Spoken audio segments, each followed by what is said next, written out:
আমন্ত্রণ জানাচ্ছি প্রবাস কণ্ঠ রাতের বুলেটিনে পাওয়ার্ড বাই জেএনজি কার্গো। শুরুতেই জানিয়ে দেব আজকের প্রধান শিরোনামগুলো। মালয়েশিয়ায় ইমিগ্রেশনের অভিযানে আটক 142 প্রবাসী। মালয়েশিয়ায় বাংলাদেশিকে খুনের অভিযোগে আটক স্থানীয় বন্ধুসহ আরেক বাংলাদেশি।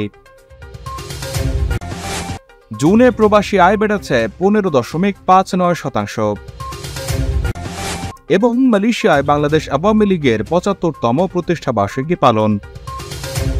দেখছিলেন শিরোনাম, এবার বিস্তারিত। মালয়েশিয়া থেকে দেশে মালামাল পাঠানোয় পাশে আছে প্রবাসীদের বিশ্বস্ত জেএমজি কার্গো অ্যান্ড লজিস্টিক্স। প্রতি শুক্রবার শিপমেন্টে মালামাল যাচ্ছে বাংলাদেশের 64 জেলায়, প্রতি কেজি মাত্র 26 রিঙ্গিত করে। মালয়েশিয়ার যে কোনো প্রান্ত থেকে মালামাল পাঠাতে যোগাযোগ করুন 95 জালান তুন এইচএসলি সিটি সেন্টার, কোতারায়া ব্যাংকক ব্যাংকের পাশে, অথবা ফোন করুন স্ক্রিনে দেওয়া নম্বরে।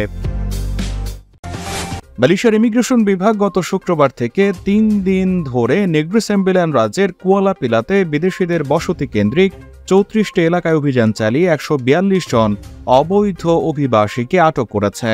গ্রেপ্তারকৃতদের মধ্যে মিয়ানমারের 26 জন, পাকিস্তানের 6 জন, ইন্দোনেশিয়ার 71 জন, বাংলাদেশের 32 জন এবং কম্বোডিয়ার 5 জন, ভারতের 2 জন রয়েছেন। নেগ্রি সেম্বিল্যান ইমিগ্রেশন ডিরেক্টর কেনিথ তান আই কিয়াং বলেছেন, গ্রেপ্তারকৃতদের বয়স 21 থেকে 54 বছরের মধ্যে। তিনি বলেন, 315 জনকে পরীক্ষা করে ইমিগ্রেশন অ্যাক্ট 1959 এবং 1963 এবং ইমিগ্রেশন রেগুলেশন 1963 অনুযায়ী বিভিন্ন অপরাধে সকল অবৈধ প্রবাসীকে আটক করা হয়েছে। আটক অনেকেই সেরেম্বান এবং নিলাইতে এবং কুয়ালা পিলা জেলায় আটক হয়েছেন। অপারেশনের সময় ইমিগ্রেশন টিমকে অভিযান চালাতে দেখে ভয়ে অনেক বিদেশি পালিয়ে যাওয়ার চেষ্টা করে। তাদের মধ্যে কয়েকজন ছাদে লুকিয়েছিল। এছাড়াও একটি প্রাঙ্গণে বিদেশি এবং ইমিগ্রেশন অফিসারদের মধ্যে হাতাহাতির ঘটনা ঘটে। তাদের সবাইকেও গ্রেপ্তার করা হয়েছে বলে এক বিবৃতিতে আজ তিনি নিশ্চিত করেছেন। তিনি বলেন, সমস্ত অবৈধ প্রবাসীকে আরও তদন্তের জন্য লেঙ্গেং ইমিগ্রেশন ডিপোতে পাঠানো হয়েছে। 2 সপ্তাহ আগে কুয়ালালামপুরের ট্রেভার স্ট্রিটে এক বাংলাদেশি প্রবাসীকে হত্যার অভিযোগে সোমবার কুয়ালালামপুর ম্যাজিস্ট্রেট আদালতে 2 জনকে অভিযুক্ত করা হয়েছে। নিহত বাংলাদেশির নাম অপু চন্দ্র বর্মন। মোহাম্মদ মিলন মিয়া নামে এক বাংলাদেশি এবং স্থানীয় মালয়েশিয়া কাদের অলি মোহাম্মদ শরীফ ওরফে কাদের বাচা ম্যাজিস্ট্রেট ইলি মার্সিকা খালিজানের সামনে অভিযোগগুলো পাঠ করার পর সম্মতিতে মাথা ঝাঁকান। তবে হত্যা মামলাটি হাইকোর্টের এখতিয়ারভুক্ত হওয়ায় কোনো স্বীকারোক্তি রেকর্ড করা হয়নি। অভিযোগ অনুযায়ী 16 জুন সকাল 7:39 ব্রিকফিল্ডের জালান ট্রেভার্সে 2 জন মিলে অপু চন্দ্র বর্মনের হত্যাকাণ্ড ঘটিয়েছে বলে অভিযোগ রয়েছে। দণ্ডবিধির 302 ধারা মোতাবেক চার্জটি তৈরি করা হয়েছে, যার ফলে সর্বোচ্চ শাস্তি মৃত্যুদণ্ড বা 40 বছর কারাদণ্ড হতে পারে। প্রসিকিউশনটি পরিচালনা করেন ডেপুটি পাবলিক প্রসিকিউটর হামিজা হিসান যখন 2 অভিযুক্তের কোনো আইনজীবী ছিলেন না। মামলার উল্লেখ ও ফরেন্সিক রিপোর্টের জন্য আগামী 29 আগস্ট দিন ধার্য করেছেন আদালত। প্রবাসীদের জন্য সাশ্রয়ী মূল্যে বিমান টিকিট মিলছে হাতের নাগালেই। কুয়ালালামপুরের প্রাণকেন্দ্র বুকিত বিনতাংয়ে আলো ছায়া ট্রাভেলস। আজই চলে আসুন 8 জালান আংসোকা, বুকিত বিনতাং, কুয়ালালামপুর, অথবা ফোন করুন স্ক্রিনে দেওয়া নম্বরে।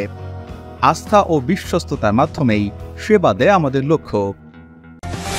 সদ্যবিদায়ী অর্থবছরের শেষ মাসে অর্থাৎ জুনে প্রবাসী আয় আগের বছরের একই সময়ের চেয়ে 15.59% বেড়েছে। জুনে দেশে প্রবাসী আয় এসেছে $2.54 বিলিয়ন। আজ সোমবার বাংলাদেশ ব্যাংকের পরিসংখ্যান থেকে এই তথ্য জানা গেছে।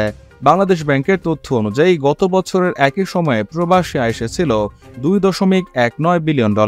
কেন্দ্রীয় ব্যাংকের তথ্য মতে 2023-24 অর্থ বছরে বাংলাদেশে প্রবাসী আয় আসে $23.91 বিলিয়ন, যা আগের বছরের একই সময়ের চেয়ে 10.66% বেশি। সংশ্লিষ্টরা বলছেন, পবিত্র ঈদ উল আজহা উপলক্ষে প্রবাসীরা বেশি অর্থ পাঠানোয় জুনের প্রবাসী আয় বেড়েছে। মালয়েশিয়ায় বাংলাদেশ আওয়ামী লীগের 75তম প্রতিষ্ঠাবার্ষিকী এবং প্লাটিনাম জয়ন্তী উপলক্ষে আলোচনা সভা এবং সাংস্কৃতিক সন্ধ্যা অনুষ্ঠিত হয়েছে। রোববার সন্ধ্যায় বুকিত বিনতাং পিঠাঘরে আলোচনা সভা অনুষ্ঠিত হয়। মালয়েশিয়া আওয়ামী লীগের সভাপতি মকবুল হোসেন মুকুলের সভাপতিত্বে সঞ্চালনা করেন যুগ্ম সাধারণ সম্পাদক শাহিন সর্দার। প্রধান অতিথি ছিলেন সাবেক যুগ্ম আহ্বায়ক জসিমউদ্দিন চৌধুরী। প্রধান বক্তা ছিলেন সিনিয়র সহসভাপতি দাতুশ্রী কামরুজ্জামান কামাল। বিশেষ অতিথি ছিলেন মুক্তিযোদ্ধা হাজী মতিউর রহমান, সহসভাপতি রাশেদ বাদল, কায়ুম সরকার, দাতু মুক্তার হোসেন।